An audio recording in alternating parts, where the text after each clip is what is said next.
Donc ici, on commence avec le coin de musique, avec les She Wasn't a Guy, les Boshi the Rock, l'animé était très très bien, les Kaon, fini en 4 tomes, donc les deux là c'est du fort coma, c'est des mangas en 4 cases.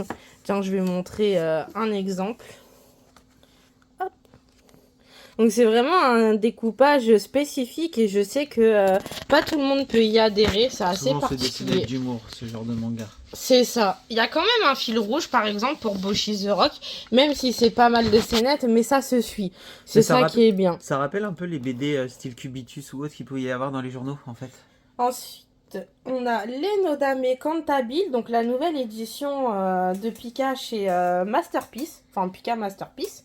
Ensuite, on a The Song About Green, que j'ai vraiment adoré, que je recommande fortement. Et de la même autrice, il y a Tsukima, qui est actuellement en cours. Manga taïwanais.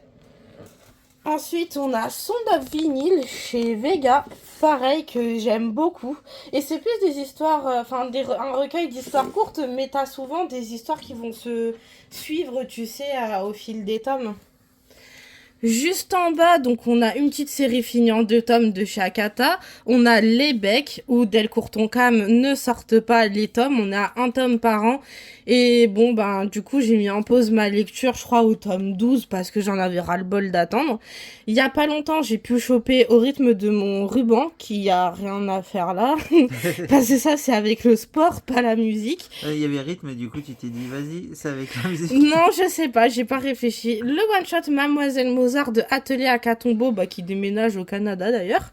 Les Swinging Dragons and Tiger Boogie, qui est vraiment ancienne ambiance, hein. Ouais, c'est très nostalgique. Et c'est un manga pareil que je recommande et qui sera fini, je crois, en 6 tomes, mais bon, c'est Mangetsu. Ensuite, on a l'intégrale en cours des Blue Giant. Donc, comme on peut voir, j'ai toutes les saisons, dont la dernière qui est Blue Giant Momentum. Et j'ai les Gozé Otaru, le tome 3 tardera pas à sortir. Et chez Kiyun, j'ai B-Side qui a bien bidé, c'est dommage. Juste en bas, donc là on est plus Girl Power, j'ai l'intégrale des Shayafuru, donc c'est en double rangée. Ouais, on voit bien les doubles rangées là, t'inquiète. Ça, c'est tellement une fierté de l'avoir. Pareil, j'ai Skip Beat, qui est quand même un shoujo assez classique. Donc ça, j'avais chopé une bonne partie d'occasion. Et l'autre moitié en neuf. Et Shayafuru, bah, tout d'occasion, sauf le 49. Juste en bas, on a les Idol Escape, l'intégrale des Oshinoko, Polaris Will Never Be Gone qui sera fini en 3 tomes, les Girl Crush, Hikaru in the Light, donc c'est ce manga-là que j'ai vraiment aimé chez Petit à Petit Kotodama, et comme on peut le voir, en fait c'est ça, moi ce que j'ai beaucoup apprécié chez eux. Il à la fin pour expliquer la réalité du métier derrière. Et ils le font ça pour tous leurs mangas. Ensuite, on a l'intégrale en cours des Born to Be on Here, donc par l'auteur de L'Habitant de l'Infini. Ensuite, j'ai Nos cœurs évanescents, La Voyageuse de 1934, Les Songs of Life. Ça, je croyais tellement pas qu'on allait l'avoir en France. Ils l'ont fait en 48 heures de la BD ou 20... Ouais, c'est ça. Ensuite, on a Les Killari, donc ça, pour beaucoup, c'est la nostalgie avec un effet bien pailleté. Et c'est à peu près tout pour ce meuble-là. Tiens, vas-y, on continue par le bas. Oh non, par le haut. Ensuite, juste en haut, donc on est vraiment dans une colonne où il n'y a que des lézards noirs. Donc là, je mets le full set de Keigo Shinzo, mais il manque quand même la planète verte et l'auto-école du collège Moriyama. On a 2 petites figurines d'Anya devant, donc achetées en vide-grenier et Pop Mart. Juste en bas, j'ai Elle ne rentre pas, celle de mon mari. Alors là, pourquoi il y a 2 Vega? Parce que Oshi, dans le jardin des filles, Let's Go Karaoke, Captivated by You, c'est de la même autrice. J'ai adoré Let's Go Karaoke, mais il faut absolument que je vois l'animé qui est sur Crunchy. Ensuite, on a les doubles Incandescence et Chronique New-Yorkaise. Et dedans, j'ai mis des petites acryliques de Hatsune Miku, Vocaloid plutôt, mais Diner, qui était une édition limitée au Japon. Ensuite, juste en bas, là j'ai mis un peu sur les gros formats du lézard noir. Et sinon, tu sais, celles qui sont cartonnées. Ouais, Gilles. Donc j'ai enfin pu avoir Mirage d'été. Lui, c'est plus dispo. J'étais contente de le trouver hier à la boutique. Akari, ça faisait partie de mes nouveautés préférées de 2025. C'est vraiment à lire. Là, ici, on a Un amour démoniaque. Donc là, j'ai mis que ça en petit format, mais j'en ai d'autres. Un amour démoniaque, ça a vraiment été une belle découverte. Je m'y attendais pas. Je le recommande aussi. Et je sais qu'ici, j'ai pas mis les Curio Fan Club, mais je les ai bien. Ensuite, en bas... T'avais les enfants du pommier aussi. J'ai pas encore lu. Ah, tu veux que je descende? Ouais. Désolé. En bas, on a l'intégrale de l'Urakugo à la vie à la mort. Ça, faut savoir qu'il y a eu une adaptation animée que j'ai pas vue, mais j'ai poncé les musiques. Franchement, j'ai adoré l'opening. Et pour ça que je suis très contente de les faire, parce que je compte bien me faire l'animé et pas juste écouter que les musiques à terme. Hein. Là, je suis trop content qu'on ait eu qui est juste à côté. Ouais, les Stop Ibariken. Ensuite, j'ai Tokyo Kaido, Tokyo Ghoul, Tokyo Blues, c'est pas la même ambiance, et La Grande Traversée. Juste en bas, on a Fuji sur ton chemin, donc il y a un des derniers mangas qu'il a sorti, et je sais que j'ai gagné du coup le tome 1 sur Insta. J'ai toujours pas lu parce que j'en ai entendu tellement des bons retours que j'attends d'avoir plus de tomes. Ensuite, de l'autrice de La Concierge du Grand Magasin, j'ai son full set. Et La Concierge du Grand Magasin, j'ai beaucoup aimé le manga, mais j'ai pas encore vu le film d'animation, mais c'est prévu. Bah, je crois que son dernier one-shot, c'est celui-là qu'il a sorti. Mais pareil, j'ai pas encore lu. Bah, de toute façon, ça se voit, hein, il y en a plein qui sont plastifiés. Il y en a plein que t'as chopé hier aussi. Hein. Oui. Et on descend. Et en bas, donc là pareil, pourquoi j'ai un vertige graphique? Parce que avant La Prison, c'est par le même auteur que Dans la Prison. J'ai Les Enkamono qui malheureusement a bidé, c'est vraiment dommage. Parce que c'est les seuls mangas qui parlaient des conseillères pénitentiaires. En réédition, il y a pas longtemps, il a sorti un manga Okinawa. En fait, il a regroupé ces deux tomes-là, Soldat de Sable et Mabui. C'est un gros tome rouge, il me semble. C'est ça. Moi, perso, j'ai préféré Mabui, mais j'ai pas tant aimé que ça le manga. Je rachèterai pas. En gros, Pavas. Là, t'as X que t'as récupéré. Ouais, j'ai pu récupérer AX Anthologie. On retrouve notamment des auteurs connus comme Shinichi Abe, donc a fait Un gentil garçon. Il y a Shinya, je sais plus quoi, qui est, tu sais, l'auteur de Tohubohu, Souvenir de la mer assoupie, etc. Et pareil, t'as un auteur que le Cornelius édite beaucoup, mais j'ai oublié son nom. Parce qu'à chaque fois, je m'embrouille. C'est pas le dernier, Michu... Non, c'est un Yatsumi, je sais pas quoi. Yoshima Tatsumi. Ouais, c'est ça. Yoshihiro. Voilà, mais à chaque fois, je m'embrouille entre les noms des auteurs de Cornelius. Et là, de Kazuo Umez, alors j'en ai d'autres, faudra juste que je les réunisse. J'ai mis Orochi en attendant ici, parce que je les ai rangés hier, mais je vais rajouter les one-shots ici qui sont dans la chambre. Juste en haut, donc là on est vraiment dans une colonne de suivi d'auteurs. Tiens, mets-toi sur la gauche, ça sera plus simple. Oui. Donc là on a Lee Park Hoon-woong qui est un de mes auteurs préférés que j'ai découvert avec Mémoire d'un friend. Donc faut savoir que c'est vraiment un auteur où j'en ai fait une publication sur Insta où, comme dit, il est considéré comme étant un maître incontesté de la BD coréenne contemporaine. Il va beaucoup dénoncer des massacres et des injustices. C'est pas de la fantaisie, hein. C'est plutôt journalisme en BD, quoi. Ah oui, et là, par exemple, le dernier que j'ai lu en date, Un matin de ce printemps-là, qui est vraiment, je pense, mon préféré pour l'instant, parce que j'ai pas encore lu Traité comme une bête, le livre de Jessie et Massacre au pont de Nogunri. Mais Un matin de ce printemps-là, il dénonce la dictature, et attends, à la fin, et c'est là où tu sens que c'était vraiment un militant.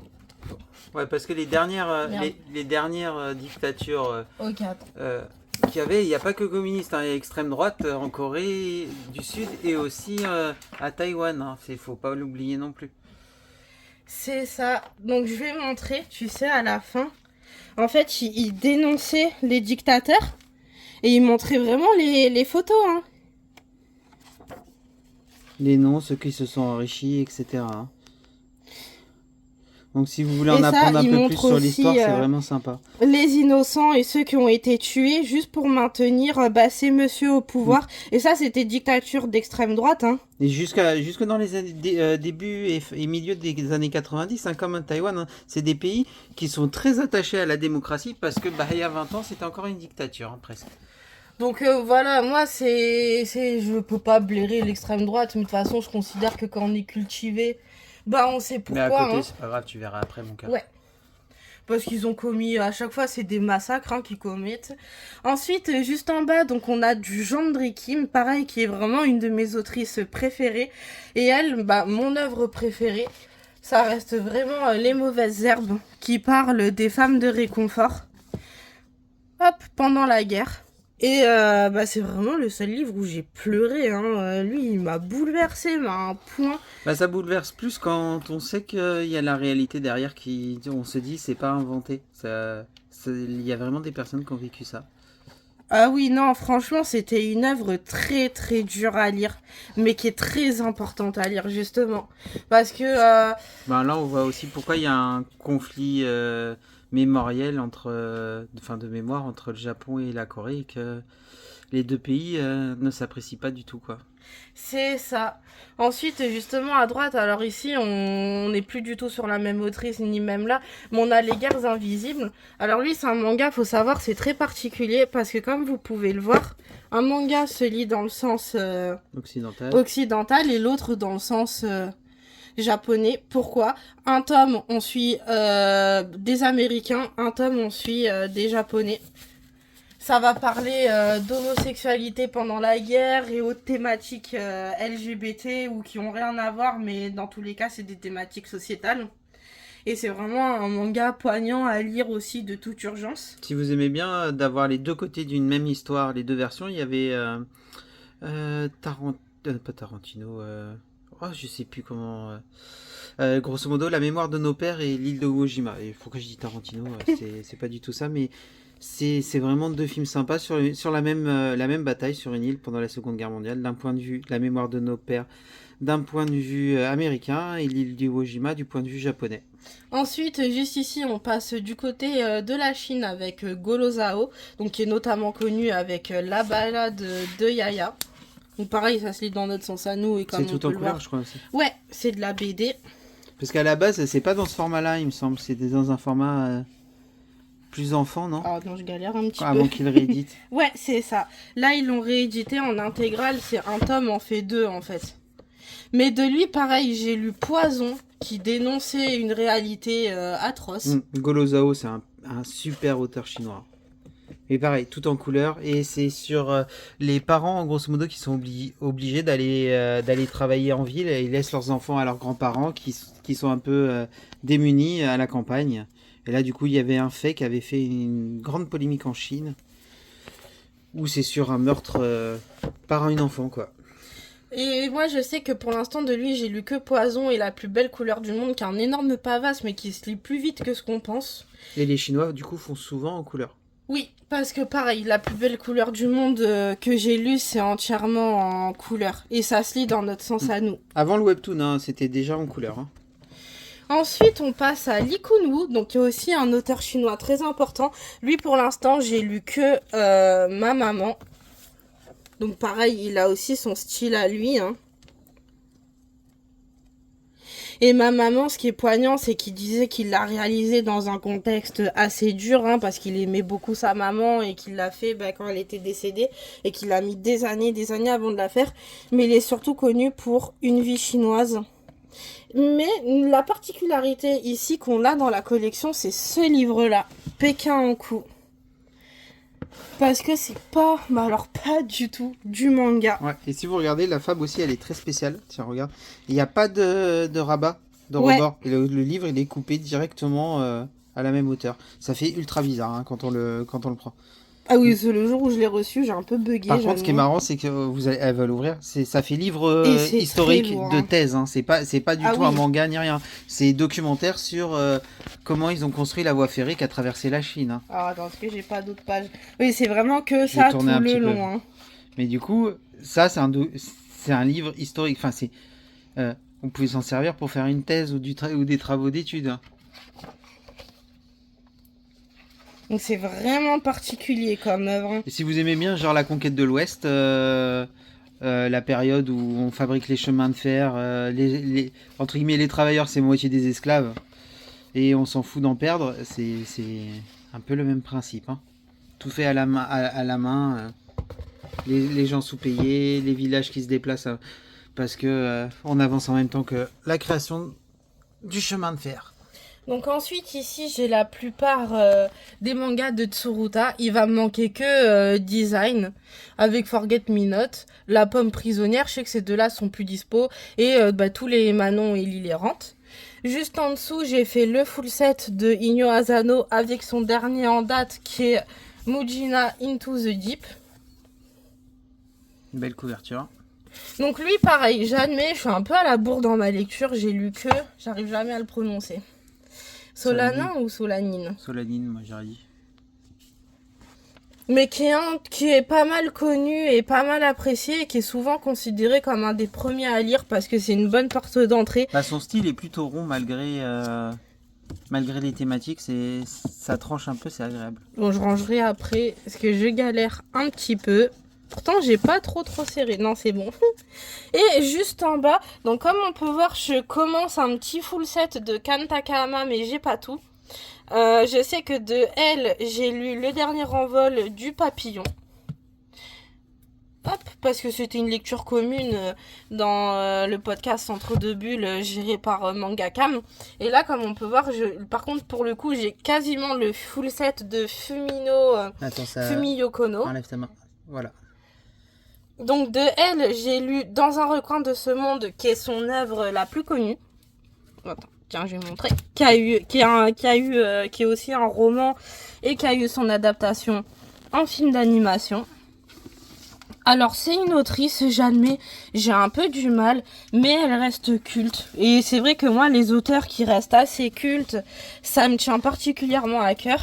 Mais c'est vrai que Une longue route, j'ai détesté. Mais vraiment, t'as une héroïne, t'as envie de... En fait, tu la soutiens même pas. Elle est hyper naïve, hyper neuneu. Son mari la trompe, limite, elle s'en fout un peu. Enfin, j'ai vraiment pas aimé Une longue route. Et j'ai pas encore lu le reste. Et la petite colonne. Donc juste ici, j'ai essayé de faire une colonne avec quasiment que du panini grand format. Donc en shoujo très classique, on a Host Club. Pareil, ça, j'ai pas encore lu, j'ai ni vu l'animé, mais je sais qu'il est pas mal réputé. Par l'auteur de Zipang, on a Kokoro. Pas encore lu non plus. Et j'ai le one-shot Jericho. Sur la création du tableau, du coup. Si je me souviens bien, c'était ça. J'ai pas lu, je peux pas savoir. Mais il me semble qu'il était plutôt bien vendu là-dessus sur les inspirations et la création du tableau. Du coup, niveau historique, c'était pas mal. Ensuite, ici, j'ai le coffret intégral de New York, donc qui est un Boys Love. Et pourquoi je l'ai pris? Parce que j'ai été vraiment attirée par le synopsis. Parce que ça a l'air de dénoncer un peu l'homophobie de l'époque. En bas, on a une œuvre qui est extrêmement célèbre et importante, qui est le Dit du Genji. Donc j'ai lu que le tome 1, c'est hyper lourd à lire. Ouvre un peu par rapport au dessin. Parce que des fois, la jaquette ne ressemble pas du tout au dessin à l'intérieur. Et si je me souviens bien, c'est un peu le cas là. Non, moi vraiment, le dessin, j'étais charmée. Mais j'ai mis 3 jours à lire le tome 1. Et pourtant, je carbure quand je lis, hein. Mélodie du Genji, j'ai trouvé ça méga intéressant, mais j'admets que comme c'est un gros investissement, je me suis pas encore encouragée à lire la suite. Ensuite, j'ai la réédition de My Night Secretary. Les tomes sont plutôt sympas. Ouais, et juste en bas, j'ai l'intégrale des Mars. Il reste la toute petite colonne qui était à côté, j'avais oublié. Donc ici, j'ai plutôt mis l'intégrale des Moonlight. Donc ici, comme on peut voir, j'ai mis les Doki Doki. Alors, je sais pas s'ils ont fait une collection spécifique, mais ça y ressemble. Donc on a Second Summer Never See You Again, 300 jours avec toi et sur la colline où poussent encore ses fleurs. Et mon préféré, ça reste celui-là. Ensuite, on a Delivery. Donc ça, j'en ai déjà parlé. Je le recommande vraiment, vraiment, vraiment. C'est l'un des rares mangas qui aborde le sujet de la prostitution. Ensuite, de Mari Okazaki. Donc j'ai BX et Déclic amoureux.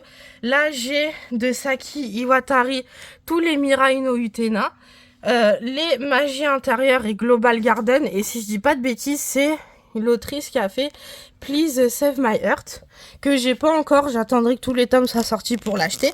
Juste en bas de la même autrice, donc j'ai Kowloon et Après la pluie. Et là, en bas, j'ai ma collection. Pour petite anecdote, elle me dit, va chercher Après la pluie. Du coup, moi, comme il me faudrait Après la pluie le beau temps, bien sûr. Ensuite, juste en bas, j'ai le quasi full set des Delcourt Tonkam Moonlight. Bah ça c'est lui je l'ai acheté hier et lui il y a pas très longtemps, j'ai pas encore lu, donc j'ai les Studios Cabana où je trouve que ça commence à traîner un peu en longueur, c'est dommage. Le but du ciel dans ses yeux, j'ai bien aimé le manga mais j'ai pas encore vu le film d'animation, donc j'ai Nos cœurs figés, Hello Hello and Hello, Si nous pouvions rester ensemble pour toujours, Alice in Kyoto Forest, j'ai beaucoup aimé ma lecture, José le tigre et les poissons, j'ai ni lu ni vu mais faut que je fasse les deux. Cette vie auprès de toi, c'est par l'auteur de L'Art Ultime, j'aime bien, mais malheureusement ça sort pas au Japon. Earth Programme, c'est par le même auteur que De l'autre côté de l'horizon. J'ai beaucoup aimé les deux. Summer Ghost, j'ai vu que le film d'animation. Et en fait, au dessin, c'est... Non, c'est pas... Si, c'est bien ça, c'est Lundro qui a aussi dessiné dans le light novel Rendez-vous au crépuscule qui est édité chez Akata. Ensuite, on a Le prix du reste de ma vie, donc j'ai découvert... c'est comme ça avec lui que j'ai découvert la catégorie Moonlight. Juste à droite, j'ai Dans le premier train du matin qui était nul à chier. Mais vraiment, le pire Moonlight. Ne le faites pas. Sauf si comme moi, vous voulez le full set. Mais c'était une bouse monumentale. Juste en bas, on a Derrière le ciel gris, où malheureusement, on n'aura jamais la suite. Et pareil, Lundro est au dessin. On a L'île aux escaliers, que j'ai beaucoup aimé. Et en one shot, on a Silent Blue, My Capricorn Friend, La désastreuse histoire des jumeaux Stevenson, Pour Little Mina, donc qui est du Ebine Yamaji, et Dévoreur de souvenirs.